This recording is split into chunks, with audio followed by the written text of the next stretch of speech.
8 hari terakhir, kembara riuh keluarga Malaysia antara fokus negeri di bawah bayu. Untuk perinciannya, kita langsung bersama Anisia Dowles di Kota Kinabalu. Teruskan, Ann. Ya, sahih. Karnival Riuh Bah Keluarga Malaysia yang berlangsung selama 3 hari di SICC Kota Kinabalu melabuhkan tirainya hari ini.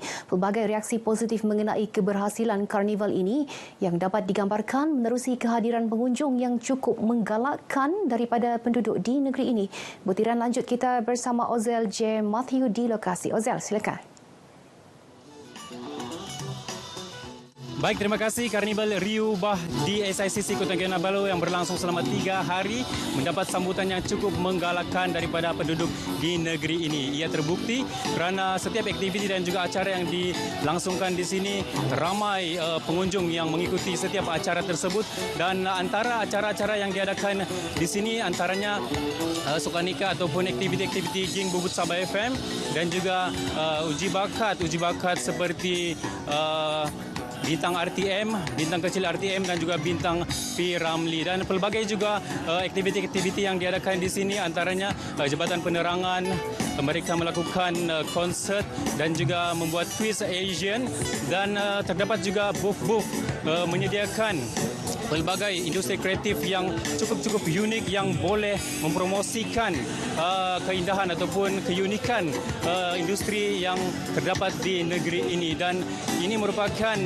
program ataupun karnival yang cukup baik untuk khususnya orang-orang Sabah untuk mengembangkan kembali industri kreatif setelah terkesan dengan pandemik COVID-19. Dan saya kira selama 3 hari pelbagai lapisan masyarakat hadir memeriahkan lagi karnival ini, dan mereka mematuhi setiap SOP yang telah ditetapkan oleh pihak kerajaan, dan saya kira program seperti ini perlu diteruskan di masa akan datang untuk menonjolkan, mengembangkan lagi industri kreatif di negeri Sabah dan sekaligus menjana semula pendapatan penggiat seni yang ada di negeri ini. Dan saya kira itu sahaja laporan yang dapat saya bawakan untuk anda sempena jelajah Riuh Bah di SICC Kota Kinabalu bersama saya Ozel, dan kita kembali bersama Anisia di studio. Silakan. Ya, terima kasih, Ozel. Jabatan Pendidikan Politeknik dan Kolej Komuniti bersama Kolej Komuniti Kuching menjalin kerjasama 2 hala dengan Jabatan Penyiaran Malaysia Sabah RTM dalam menghasilkan rekaan pakaian pengacara rancangan RTM Sabah. Selain meningkatkan imej penampilan pengacara RTM Sabah, kerjasama ini juga memberi pendedahan kepada pensyarah dan pelajar dalam dunia sebenar industri. Jadi hari ini kolaborasi kita jahitan fashion pakaian yang dilaksanakan oleh pelajar-pelajar Kolej Komuniti Kuching dengan dibantu oleh pensyarah mereka, desain yang canggih-canggih itu kita rekakan khas untuk pengacara RTM Sabah. Ini merupakan satu langkah permulaan bagi RTM Sabah khususnya untuk menampilkan pengacara-pengacara kita ikut trend semasa, desain-desain pelajar-pelajar kolej dalam menghasilkan karya mereka untuk ditampilkan di muka TV. Di Sabah terdapat 3 politeknik serta 8 kolej komuniti, dan kerjasama seperti ini mampu meningkatkan lagi rekaan tradisional maupun kontemporari. Sebanyak 14 helai termasuk jaket, blaus dan 15 aksesori fashion telah dihasilkan para pelajar dan pensyarah melalui kerjasama ini. Sementara itu, uji bakat pertandingan bintang P. Ramli dan bintang kecil Zon Sabah, anjuran seksyen hiburan dan muzik RTM Sabah antara yang mendapat perhatian pengunjung kembara Riuh Keluarga Malaysia di Pusat Konvensyen Antarabangsa Sabah SICC. Selama 3 hari kita menyaksikan terutamanya bintang kecil. Memang adik-adik kita sangat menyerah. Yang berumur 7 hingga 11 tahun memang mempunyai vokal yang baiklah untuk kita ketengahkan ke peringkat kebangsaan nanti. Dia satu kaedah yang baik untuk mengketengahkan lagu-lagu yang lama seperti P. Ramlee kepada generasi baru pada masa kini lah. Seperti kita tahu, lagu P. Ramlee ini mungkin bukan semua orang kenal, tapi dengan begini dia ada satu exposure bagus lah untuk warga muda. Saya harap melalui audition ni saya pas lah. Saya mau tunaikan hajat ibu saya, mau lihat saya jadi penyanyi. Sesi uji bakat seterusnya adalah bertempat di bangunan Kompleks Bersepadu Kementerian Komunikasi dan Multimedia KEKOM Kota Kinabalu. Pertandingan Bintang P. Ramlee Zon Sabah akan diadakan pada Ogos depan, manakala pertandingan Bintang Kecil Zon Sabah bakal dilangsungkan pada September tahun ini. Mengimbau kembali 7 tahun lalu, pada hari ini tragedi maut gempa bumi Gunung Kinabalu meragut 18 nyawa iaitu 4 wira malim gunung dan 14 pendaki akan terus mekar dalam ingatan. Satu upacara memperingati mangsa gempa dan simulasi Search and Rescue SAR kali ketiga telah diadakan di Tugu Peringatan Taman Kinabalu Kundasang, Ranau.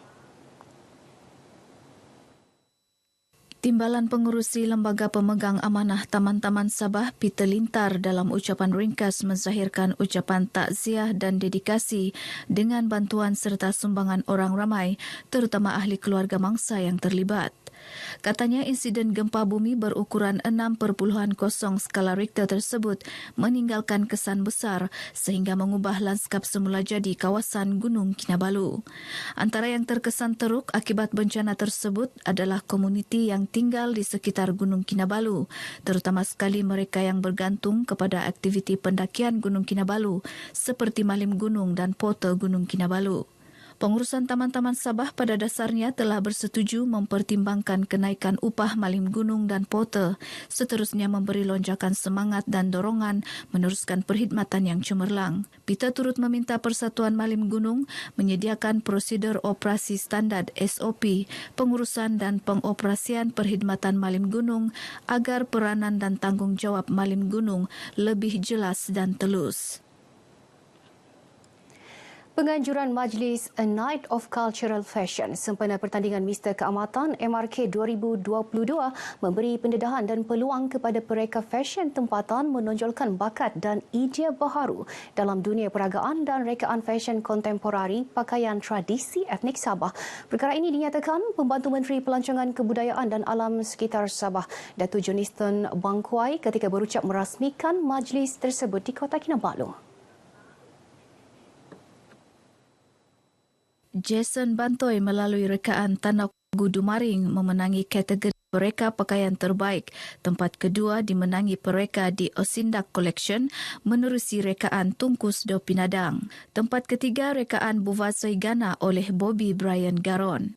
Bagi anugerah Audience Choice dimenangi MRK Lahadatu, Max Reiner Bradley Petrus. Tempat kedua MRK Beaufort Evan Olsen Sydney Damus dan ketiga MRK Putatan Aaron Richard. Anugerah Best Model dimenangi peserta mewakili DBKK Jeffrey Joe Japrin. Pemilihan pemenang diadili juri profesional diketuai N. Zavira. Ini adalah satu platform yang baik bagi pereka-pereka tempatan untuk menunjukkan diorang punya kreativiti dari segi fashion, terutama sekali bagi baju-baju kontemporari Sabah.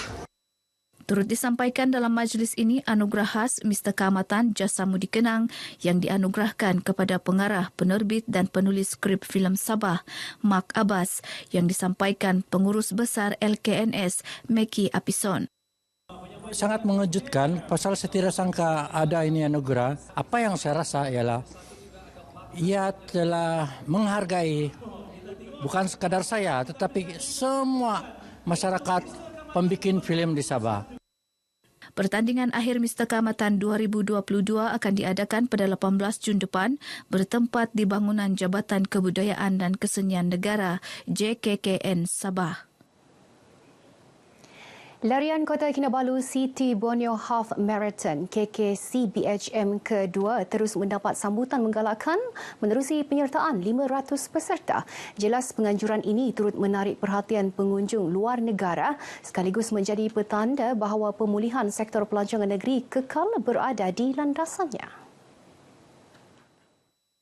We only are allowed to have about 200 for the 10K and 200 for the half marathon. So we've managed to fill in all the numbers because people are dying to come out and run and do something. And it's been 2 years that they haven't done anything. So yes, it's been good.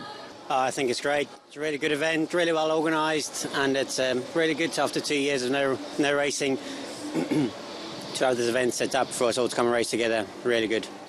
Kalau nak ada ini run, dia bagi semangat untuk running lah, untuk training. Kalau ada ini event, lah itu macam yang saya cakap tadi lah, bagi semangat supaya maintain tu performance lah. Tapi ada lain sedikit lah, lepas 2 tahun tidak lari kan. Punya harapan untuk macam di KK kasih kalau boleh banyak running event lah, sebab saya perasan juga sekarang banyak runners yang tengah banyak running lah sekarang.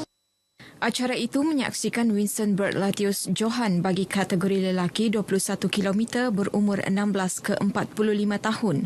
Naib Johan dan tempat ketiga masing-masing disandang Safri Sabdin dan Tivel Peter. Bagi kategori wanita 21 km berumur 16 ke 45 tahun pula menjadi milik Chio Zevoi, manakala Mailin Salungin di tempat kedua dan Irene Goh di tempat ketiga.